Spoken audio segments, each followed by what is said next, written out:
later, those words came back to me, and I realized she knew exactly what was out there and was trying her hardest to protect me from that evil. And it's honestly where this whole story begins. It was in May of 2001, 3 months after her death. My parents moved my brother and I into the farmhouse.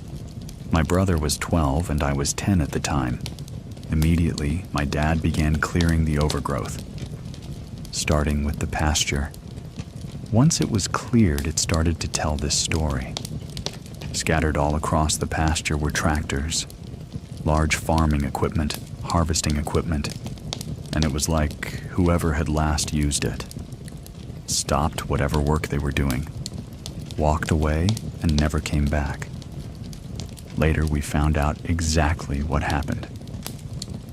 At the very back of the pasture was a large 3-story barn, which still to this day is the biggest barn I've ever seen. The 3rd floor there was a small dwelling that's actually where my great-grandfather had lived with his wife and son while they were building the farmhouse. Directly behind the barn on the other side of the fence, there was this really large pond that was full of catfish and other fish. Surrounding that pond were just woods before the land was abandoned. Those woods were actually land that the cattle had used for grazing, so the woods were smaller, but they had a ton of overgrowth. So it was in August. We were getting ready to start back school. My dad had finally worked his way back to the woods behind the pond, and he had cleared them enough that my brother and I were able to finally walk through them and explore a little bit. At the very back of those woods, there was this huge, very wide and deep ditch that cut the property completely in half. And on the other side there were just more fields that were surrounded by more woods. We told our dad about the ditch, and he was like, "Actually, your great-grandfather built a bridge that allowed him to cross over into the back fields with his tractors and equipment when he was harvesting." And it was a few days later. He drove us back there and was just showing us the property. He pointed to the very back tree line behind these fields, and he said that when he bought the place, he was told there was a fence in those woods that marked our property line. All summer, we had played in that barn, explored it, fished. We had a lot of fun, so we're like, yeah, we're gonna go find that fence. My dad had bought a 4-wheeler, just so he could get around on the property easier. With all the work that had to be done, he had given us permission to drive it. So we drove it back one day to the back tree line, and immediately we realized there was no way we were going to make it into those trees, into the woods with the 4-wheeler. It was just too overgrown. We parked in the middle of the field, right at the tree line, and went on foot. We walked a pretty long distance, I would say at least 20 minutes, before we finally found the fence. And it was halfway lying down due to a lot of overgrowth limbs, things like that had fallen onto it, about 20 feet on the other side. The woods actually opened up to more farmland. To the right, you could actually see the end of the fence. And then again, that edge of the fence opened up to more farmland. These woods were much older. You could tell these trees were very old. They were 4 or 5 feet wide. Very tall, huge canopy. The woods were a little bit brighter here. But we decided that we were going to walk to our left and see if we could find the other end of this fence. We walked for a very long ways, probably 30 minutes, and of course, we were having to make our way around fallen tree limbs. And fallen trees, you know, a lot of overgrowth thorny bushes, which really got in our way, so we had to walk around. The farther we went, the darker the woods got, and we both started to get this eerie feeling And at one point, we talked about turning back. But we were like, no. Let's just do it. Let's find it. Let's see how far across this goes, how big the property is, then we'll head back. Eventually, we found the end of it. If you live out in the country, you know that it's very loud. There's always some sort of animal insects. Trees whined. There's always some sort of noise. But the only thing we could even hear was the crunching of leaves under our footsteps. This was really eerie, so as soon as we saw it, we decided to head back. So we were walking at a left angle, so we could try to make it out.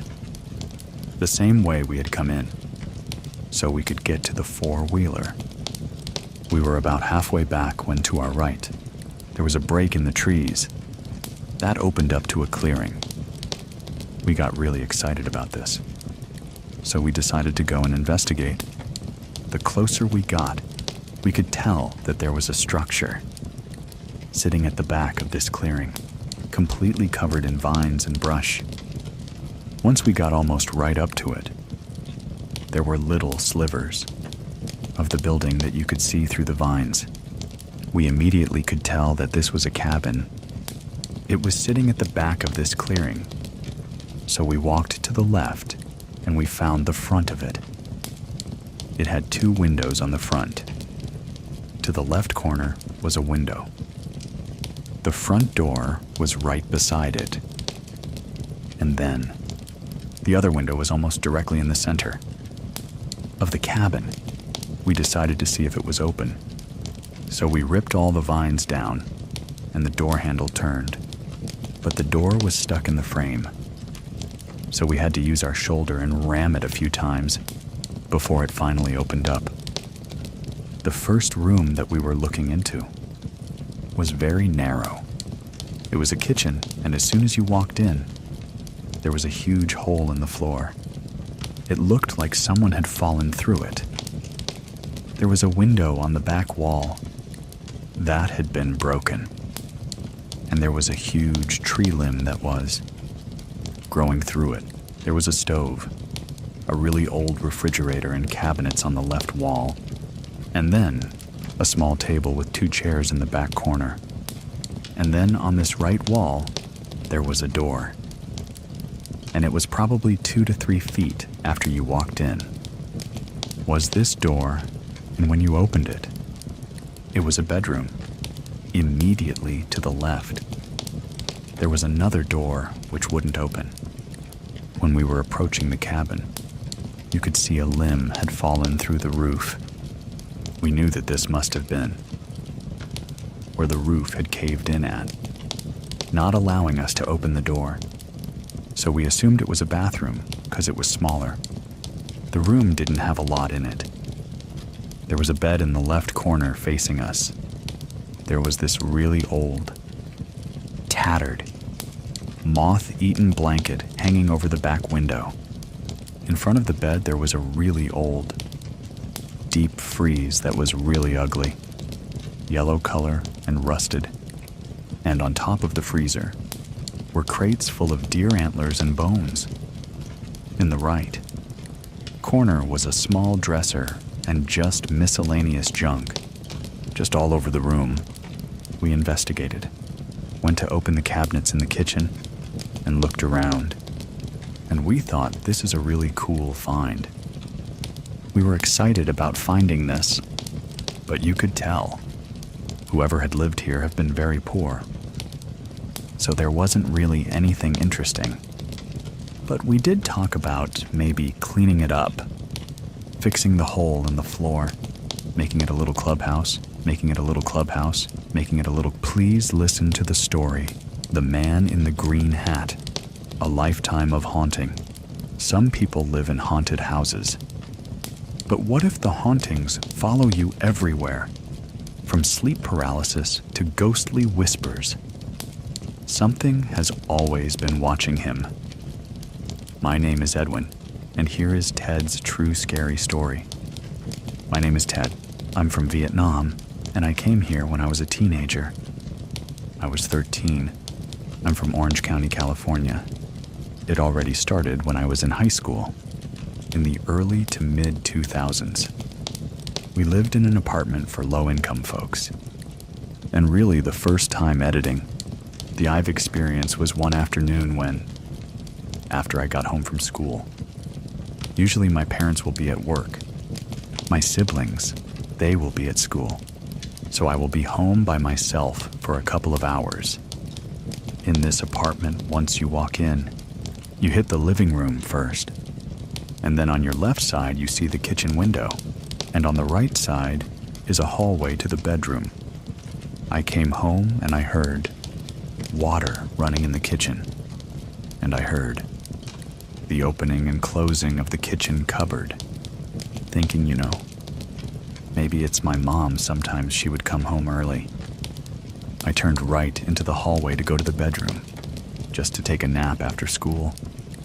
And I yelled out to my mom, who say, "Hey, can you wake me up in a couple hours?" And I heard her reply. It was a raspy female voice. "Okay, Con. Okay, my son in Vietnamese." Voice was raspy, so I thought, maybe she's sick and she must have a cough. And that's why she was raspy. And that's why she don't come home early from work. So I went to took a nap, and then about an hour later, I got a phone call and it was my mom. So I answered it and she said, "Hey, what did you want to eat?" Because she had to stay late at work and she was not going to go to cook dinner. And I realized that whoever it was in the kitchen early was not my mom. That time right before sunset, when it's still light outside, but then inside your house is still dark. It was pitch black, and inside was an eerie silence. And I told my mom, "Please come home early," and I was like a teenager. But I was still a kid. I sat up in bed, and I was so afraid. I didn't want to move, because I didn't close the bedroom door. And now, I'm staring into the dark hallway, and the whole time thinking, who was that? Thankfully, my dad came home only 20 minutes later, and I asked everyone in the house, did anyone come home earlier? And no one said that they did. Just chalked it up to my imagination. But it left a nagging feeling that it was something more than that. About 6 months later, I just gotten back from a wrestling practice, and I was exhausted, so I dozed off to sleep, and usually I had a radio alarm clock next to me, and I was fall asleep listening to the radio. This time, I woke up suddenly and not knowing where I was. I woke up, but my eyes were still closed. I heard there's music playing from the radio, and I remember I left the radio on when I went to sleep. I realized I must be in bed, so I opened my eyes, and I could no longer hear the song, and I was staring at the ceiling, unable to move. So I yelled out, "Mama." I could only hear the sound in my head because my mouth wouldn't open. So I closed my eyes for a moment, and I heard the song. The song was on radio, so I knew that I was in bed. And also I know I was awake. But I could not move, so I opened my eyes, looked at the ceiling, and I could not move. And I couldn't hear the song anymore. So I kept doing that. I don't know how long. It felt very long. I felt my arms and my legs moving finally. So I was like, yes, I'm finally awake. And I was sleeping on the edge of the bed. So I thought, if I turn over and I fell down, it hurts, but then I would wake up. So I try moving my arms and my legs over, and I turn over, and I felt my body falling, and I felt the thud as it hit the floor, and I felt the shock and the pain of it. I must be awake by now, so I opened my eyes, and I'm still back in bed looking at the ceiling. I tried again. I tried falling off the bed again, and it kept doing it, and I was stuck in a nightmare. But a few times, I finally woke up. When I woke up, I couldn't trust that I was really awake. I was sweating so much, and it was that cold sweat. And my shirt was damp with sweat. And my heart was racing. That was the first time that I truly felt afraid. Is fear being locked inside your own body? Shortly after that, I had my first vivid or lucid dream. In my dream, I was at home, but nobody else was there. And the layout of the apartment I was in the dream, it was the same layout. But the furniture was different. It was older, it was dustier. I walked out from my bedroom to the hallway, and there was a fallen mirror there, with a diagonal crack on it. I walked in front of it, and I saw the reflection of a little Caucasian boy with a bowl-cut blonde hair and blue eyes. I said to myself, "This isn't real. I must be dreaming." I woke up, and it was the first time that I realized. I could tell that when I'm in a dream, or not. And it was one of those weird dreams. The next time I had another weird dream. I was floating around the apartment. This time the furniture in the room was in it. The house was also different than the previous dream. I was floating around. I wasn't walking. I went through the kitchen.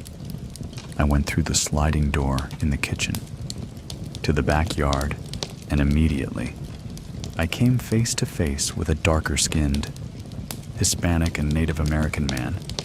No, he didn't look scary or anything, but he said, "What are you doing in my house?" And they're very confused with a very loud voice, like I could hear in my head. I was shocked, I could hear him, and I could see his face. And I woke up sweating again. And I was like, okay, maybe I was a spirit back in the day or something. It felt like that. Everything that has happened so far. It was all in my dreams. So I just thought again. And I wanted to have a very active imagination. It's just, silly dreams. And then a few months later, one night I was taking a shower, and then I felt someone watching me. So I cleaned the shambles from a face, and I looked out through the frosted bathroom. Sliding door. It was a male figure. He was in a light blue buttoned shirt and tan slacks, pulled up way past his belly, and a green hard hat. Very official looking. So I was like, oh, my God, someone is in the bathroom with me. So I slid open the frosted door. No one was there. I stood there for a moment. I'm saying I must have imagined the whole thing. I was so scared, I didn't even finish showering. I just rinsed off and dried up. And I ran out into my room that night. My dad told me that my paternal grandfather is dead. He passed away in Vietnam.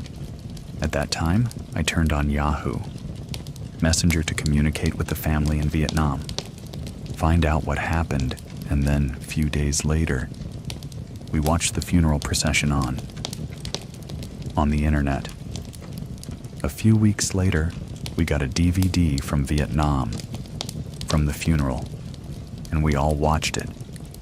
And at the end of the video, there was a slideshow showing all the photos of my grandfather. During the slideshow, a picture popped up, and I had to pause the DVD because it was a picture of him in his youth. Volunteer uniform, light blue button shirt, tan slacks, and a green wide jungle hat. I couldn't believe it. My whole family is Catholic, but they do not believe in ghosts or demons or anything, because it's the house of God, and God wouldn't let any supernatural things happening. Just talking about it was not looked favorably upon. So I calculated what time that I saw that figure, and it was a few minutes after he passed in Vietnam. The following year, we moved to a different apartment. And the thing about Orange County, California is, it's home to the largest concentration of Vietnamese immigrants, and there have been a few generations that have been here before the 70s, before the end of the war. So we were excited to move to a new, more spacious 2-story apartment. At that time, I was going off to college, but I stayed home to save money. That's when the sleep paralysis escalated. I started seeing figures. I felt the bed move during the sleep paralysis episode. The stereotypical Pac-Man staring at me. They had women straddling me while I'm in the sleep paralysis and looking at me. One time, I was sleeping in the living room on the couch, and I had sleep paralysis, and I heard someone walking up the stairs. So it was a 2-story apartment. So it's a 2nd story who had stairs going up. So I was, in the living room. I had sleep paralysis. And I heard someone moving up the stairs, slowly but intentionally walking, so you can hear them, the first step. Dude. Dude. Dude. And a deep voicemail said, I'm coming to get you. And by this time, I'm used to it. So I knew how to wake myself out of sleep paralysis. I just used to shake my head really hard. And if I shake it really hard, I would wake up. I'm a very skeptical person. I like to think I'm rational.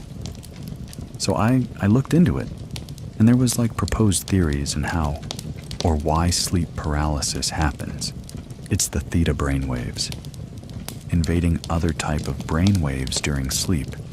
And normally your body is paralyzed, so you don't act out your dreams. So sometimes you wake up and your mind is woken up, but your body hasn't woken up with it. So you're still paralyzed. And I rationalized it as it's just something that happened. It's a physiological phenomenon. It's not real. So I just kept on living my life. And with sleep paralysis, as you know, that is something common. And then one night, I was studying in the living room again. Well, early into the morning, around 3 a.m., I heard footsteps coming from the bedroom upstairs. Let's not tune abnormal. People in my family, they would come down for a glass of water. But this time, it was my teenage sister. She had a dazed look on her face. She was staring in a distance as she was walking through the living room, as she walked into the kitchen. So I thought maybe she's sleepwalking. And it's the first time I've seen someone sleepwalking. So I pay attention. I didn't want to wake her, because I read all the lore that you're not supposed to wake a person that's sleepwalking. You just guide them back to bed. So she walked to the kitchen, and she walked to the kitchen window. She opened imaginary door. She looked up and down, and then she closed the door. And she turned around and went back to bed. So a few weeks later, I found out, incidentally, from the landlord that the tenant before last, they had a brown fridge next to the kitchen window. The pictures he took before they moved out. Because before people move out back then, they just came in and took pictures to see if there's any damage. He dug it up. He showed me. And there was a fridge, exactly where my sister was, pretending to open the door. And I couldn't believe it, because it was exactly where she was at, in front of the kitchen window. But again, I wasn't allowed to talk about any of this in my house. So I explained it away as a coincidence. I just brushed it off. It's early morning. I went down to the kitchen again to get water. As I turned a corner into the kitchen, I saw someone sitting there in the dark, at the kitchen table, and the figure looked like my dad. I was like, "Hey, Dad." "What are you doing awake?" He didn't answer me. "Oh yeah, I got some water, went back up, and The door to my parents' bedroom was open.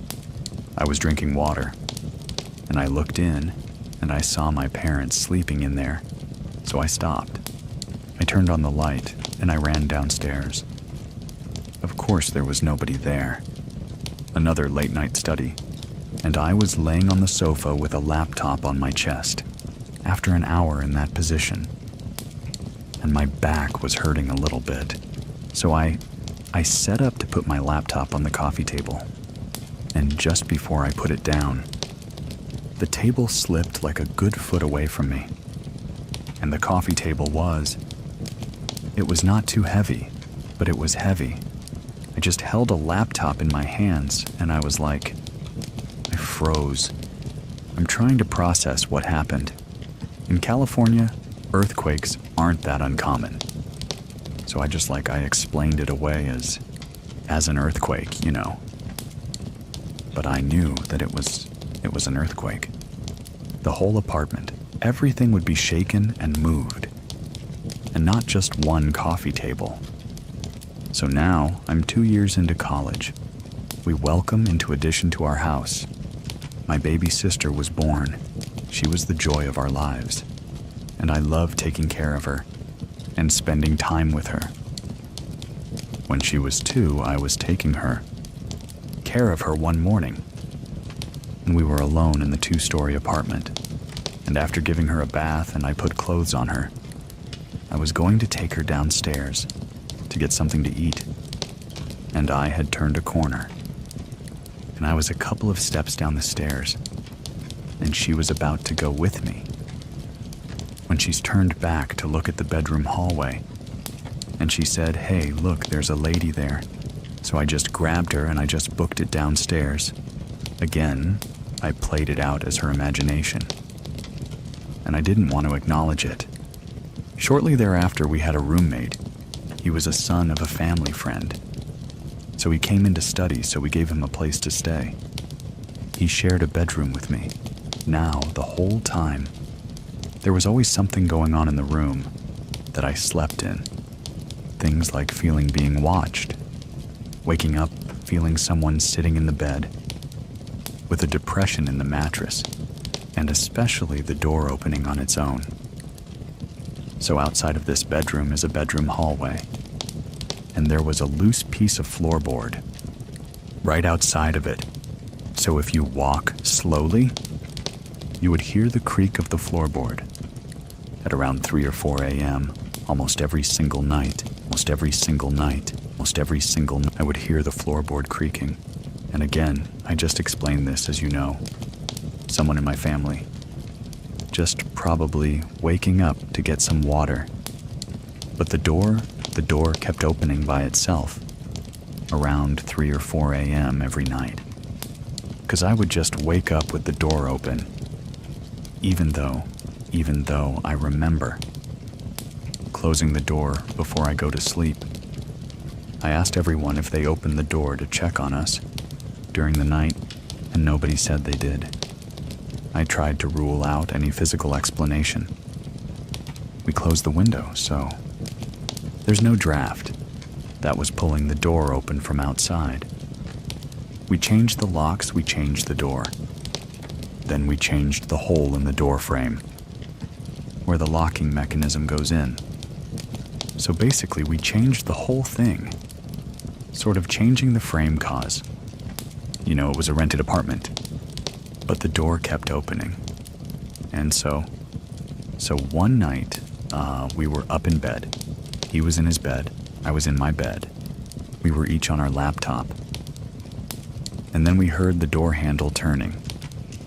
We looked to see who's checking on us, but the door creaked open, and the door had no turn back. There was nobody there. The door was in this place, and you had to turn the handle and push to open it. Finally, I got up and I closed the door and I locked it. Then I was convinced that there was no explanation for a lot of stuff that was happening The first EVP that we captured, my roommate was an amateur rapper.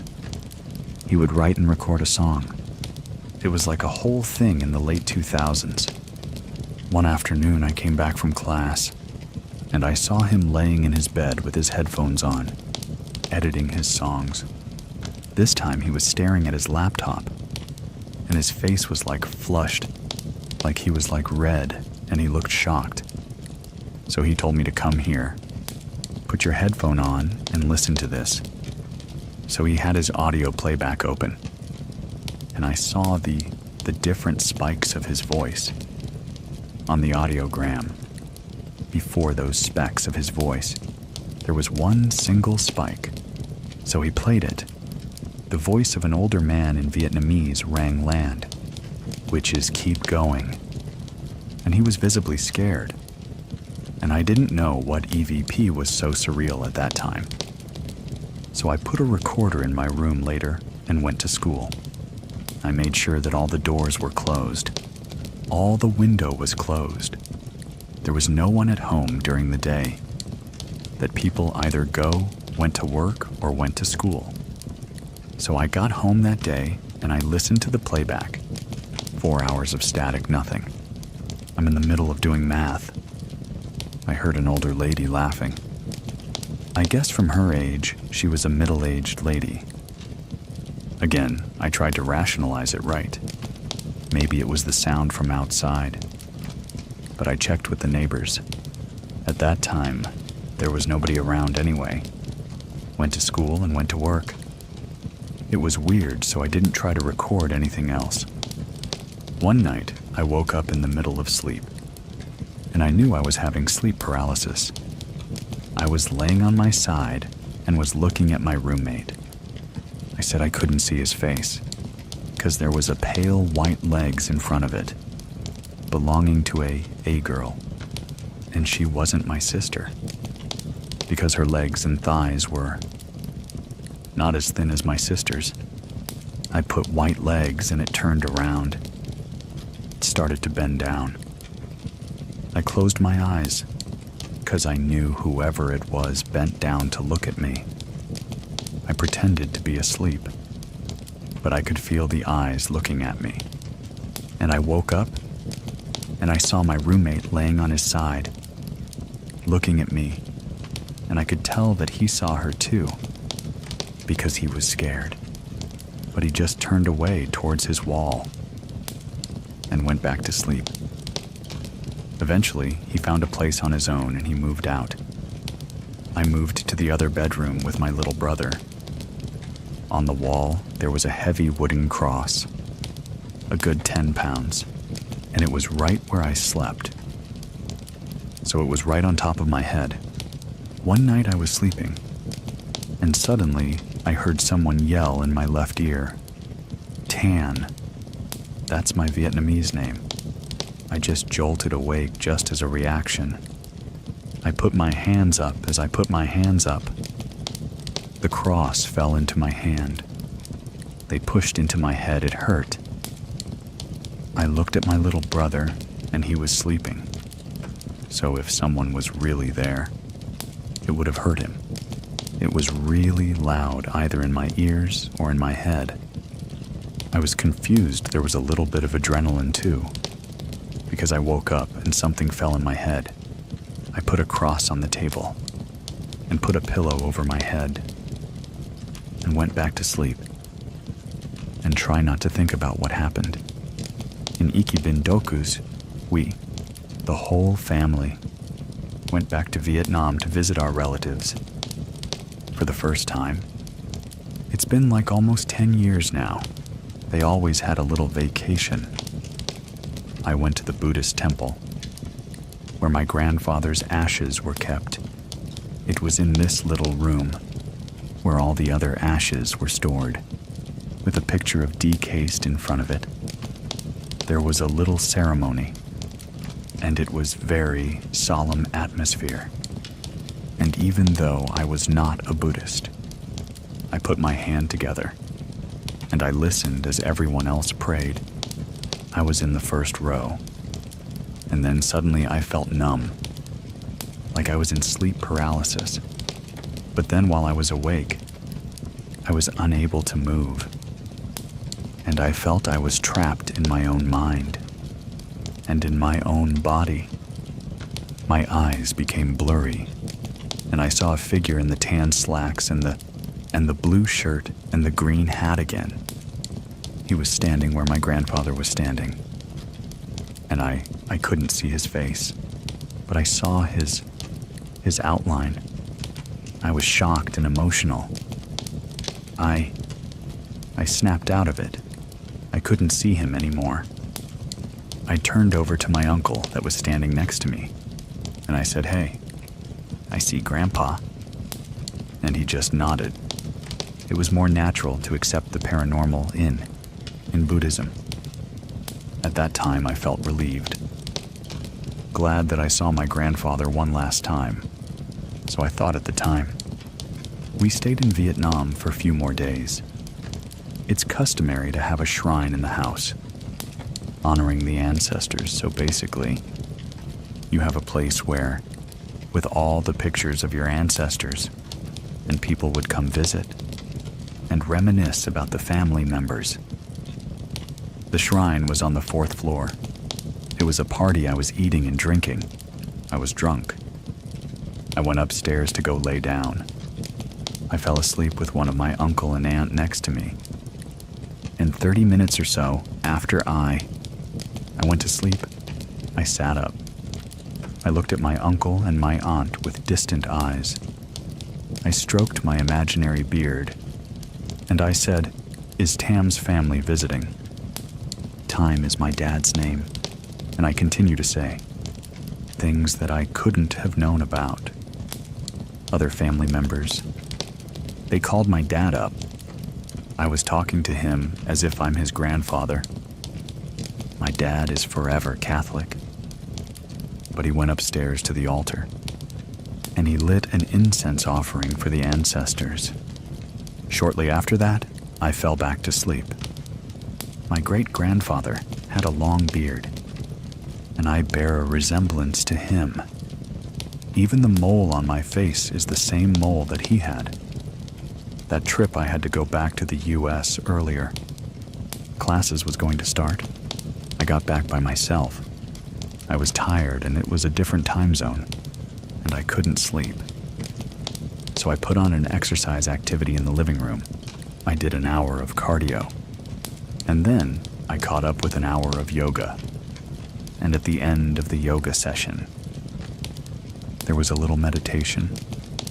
So I closed my eyes, and the voice from the deity chanted in the and I didn't hide the volume up because, early in the morning, I didn't want to, disturb the neighbors.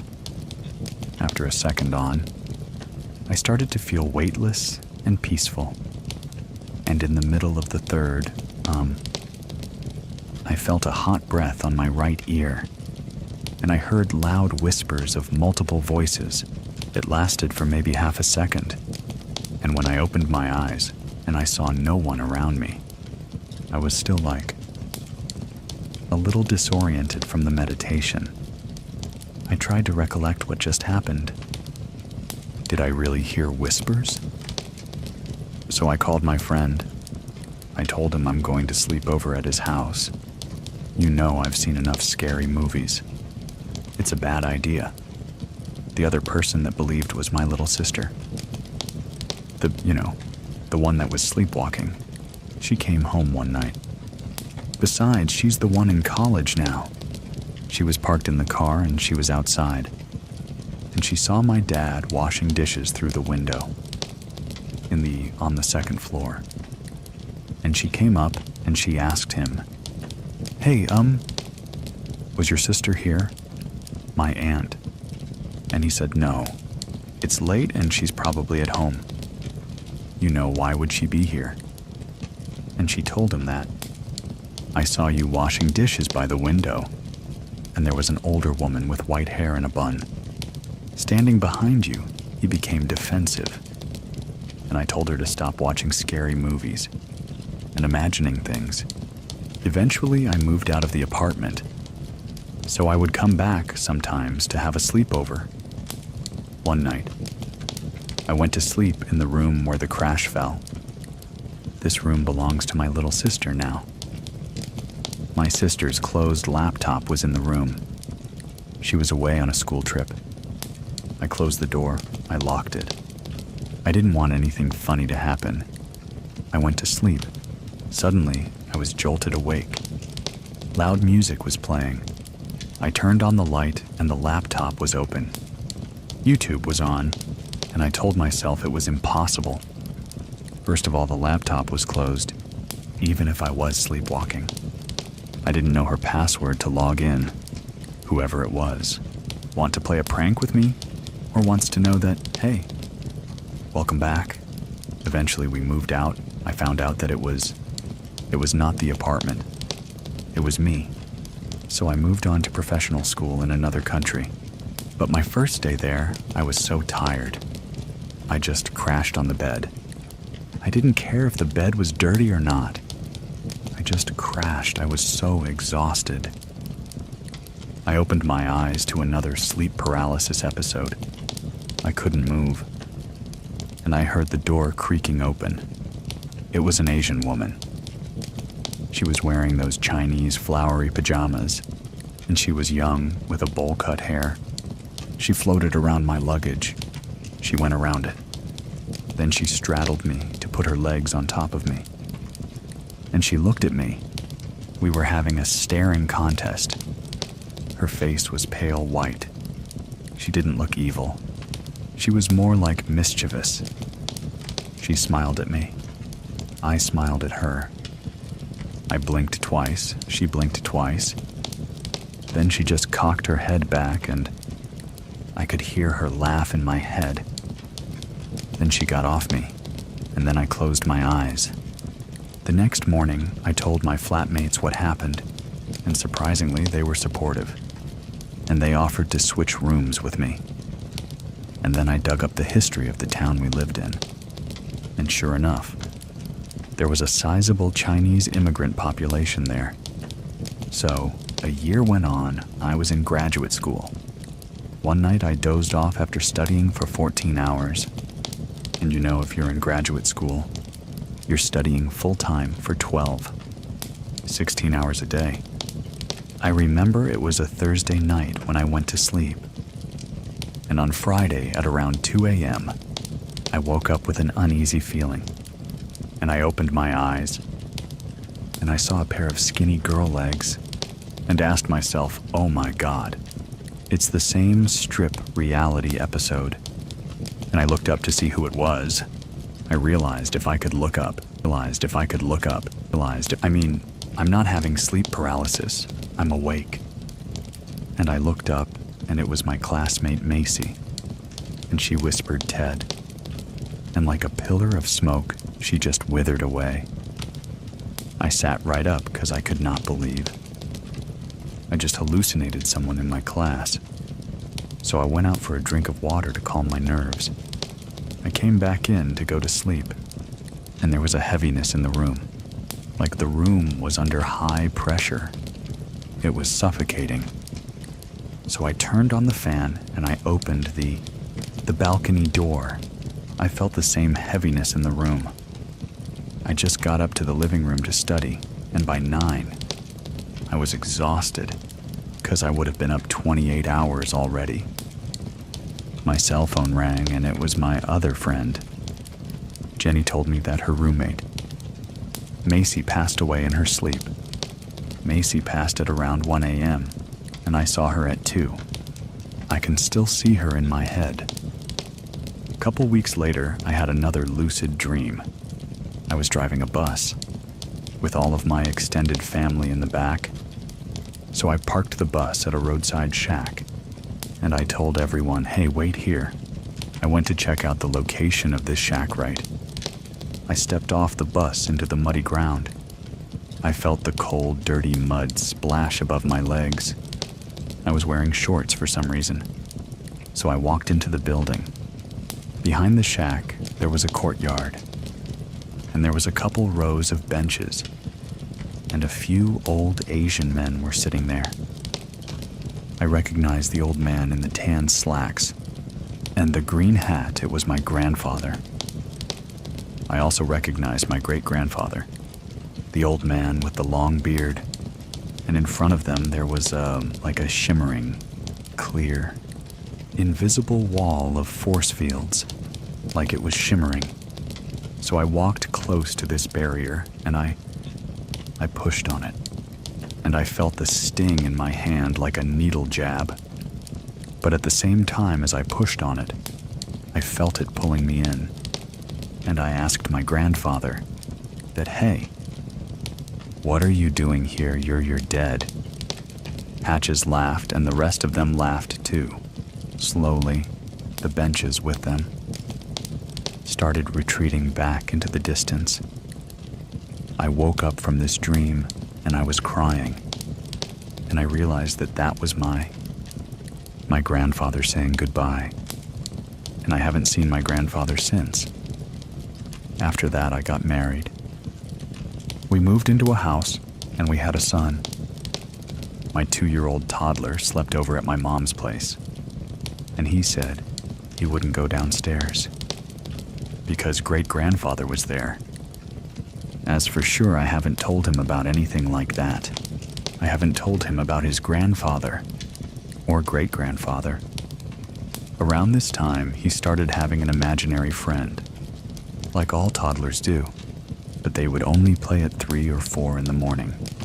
That worried my wife a little bit because, he need to go to sleep. So one time at 7 p.m., and I was washing dishes in the kitchen. I heard feet running, and it was okay. My little partner. Why is he awake? Out of the hallway into the kitchen, a Caucasian white boy with bowl-cut hair and blue eyes. You remember this boy from the mirror. He ran out of the bedroom into the wall, and then my little toddler came out after him. I took a moment to collect myself and wanted to see what happened. The activities continued. At this time, we had another baby, 2 boys. I was holding a baby in the living room, and putting him to sleep, I was holding him. I was sitting in my chair in the living room, and the house was dark. There was a light that came through the window, probably from a passing car or so. In the living room, there's this liquor cabinet. The light shone into the liquor cabinet. I saw a phantom little dress that belonged to me, like a little girl or something. It was flowing in front of the cabinet. Because it was a glass liquor cabinet, not only did I see the dress in front of the cabinet, I saw the reflection of it in the cabinet too. I didn't do anything, because I didn't want to wake the baby. That's the time that I thought to myself, is this another haunted house? Because I grew up in 2 haunted apartments, and it was the first time I started to think, maybe it's not the apartment, maybe it's me. One time, I fell asleep and someone yelled out my name again. It was a younger female voice. It scared me out of my mind because it was loud. It was the loudest voice in my head I've ever heard.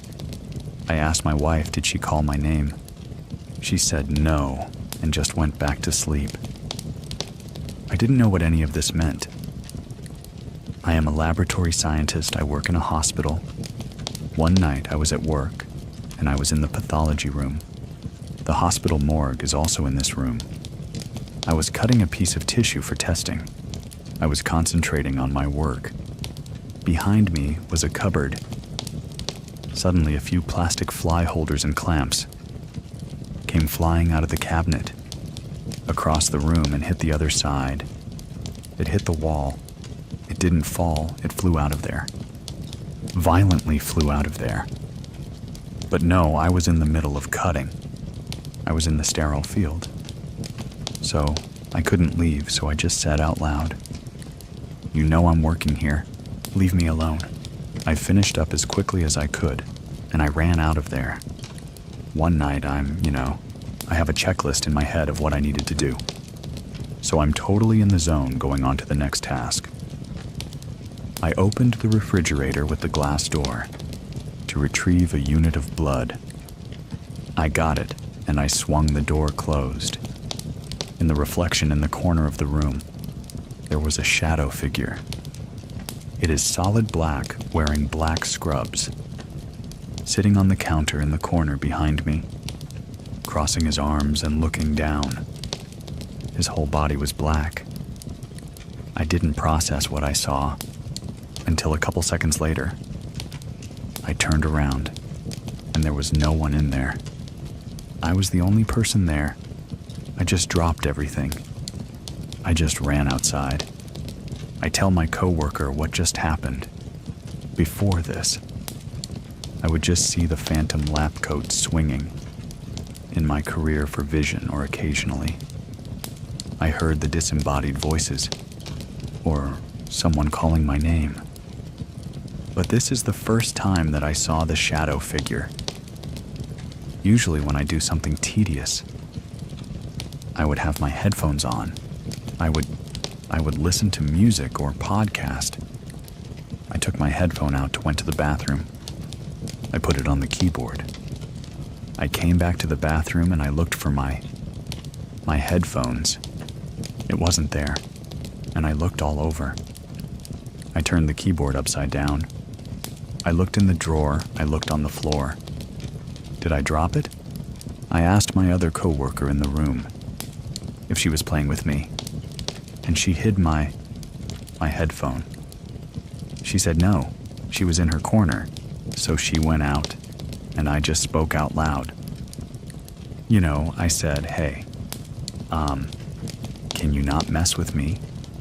I'm at work, and returned my headphone. I got out of the room, so both of us went out. I went to get some water too. 3 minutes later, I came back and the headphones was on the keyboard, exactly where I left it. And remember, I turned the keyboard upside down to look for it. I've had this recurring dream where I was in the Vietnamese countryside.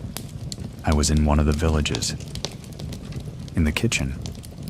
It was not a modern kitchen that we used to. It was a shack kitchen. There's a kitchen in the shack, basically. And it was a wood fire in the kitchen. I would dream I would help out with the cooking, stoking the fire, butchering the meat. And I remember reaching into the crevice. On the side of the stove, I can still see it. It was a darkened, half-burnt piece of wood with a fault crack at a handle. So at the handle, there's a crack, just to move the firewood around. And we wake up and not think too much about it. It's just another recurring dream. So it went to one of my trips back to Vietnam. That's one time we went to an ancestral home of a distant branch of my family.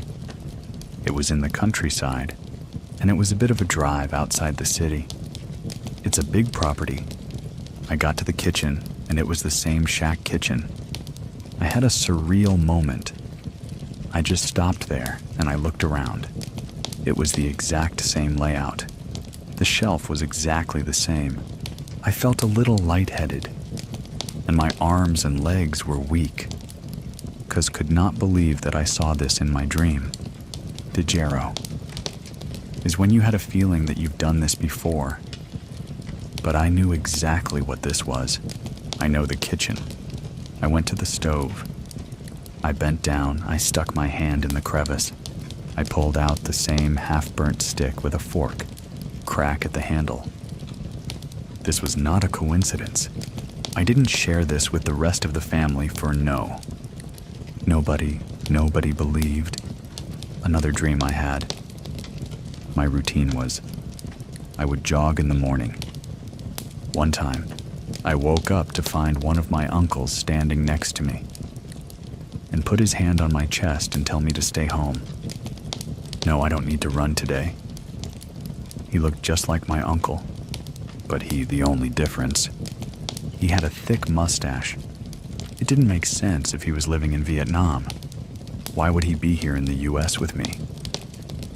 I called and I talked to my aunt's uncle in Vietnam. I found out that my uncle, was the youngest in the family. My grandma had a miscarriage after having him, and it was a boy. My aunt told me that it could have been him. The uncle that my grandma had had a miscarriage, and then a few months later, someone in my neighborhood was taking her dogs out for a jog. She was run over by a car whose driver ran a stop sign. I wanted to make the connection, but the timing of the day was off. I drop in the morning. This accident happened in the afternoon. Later, I realized that if I was destined to get run over that morning, but stay in bed instead, then maybe no one else had to take my place, and there would be no accident at all. But yeah, that's conjecture. I dreamed about a family of 4, playing on the side of a house. It was a Caucasian family. There was a green convertible. Personal driving, it was one of those old car AGTO, and they were writing their initials in the year, in the wet concrete on the side of the house. I didn't see what they were writing, but I know that's what they were doing. What else would you write in concrete? And it was a recurring dream. I didn't pay much attention to it, because it's just a dream. Sometime later in real life, we were looking to buy a house, and the housing market in 21 was very bad. Then one afternoon, after putting our names down at 2 different houses, with very low hope, we went back home. And on the way, we had passed by this house with an open house sign, and I told my wife, you know what? Let's just go in, let's try our luck. Went into the house, and I went out by myself. And I got to the side of the house, and just like when I was in that kitchen, I stopped. I was shaking. There it is, the green convertible, GTO. I walked to the side of the garage, and I saw the initials and the year in concrete. All of a sudden, it's like a rush of intensity. I felt everything. I felt the happiness. I felt the nostalgia. I felt a laughter. I felt a shiver, despite all the emotion that the property has experienced. It shared some of that with me. So the realtor revealed that the owners retired and wanted to move to the United States and needed to sell his house. Usually you need to outbid the other buyer. The price would just go up. However, the realtor told me that she was just instructed by the owner, just before we showed up, to settle for $20,000 over the asking price. So that's what we did. We offered $20,000 above asking price, and we got the house. The house has been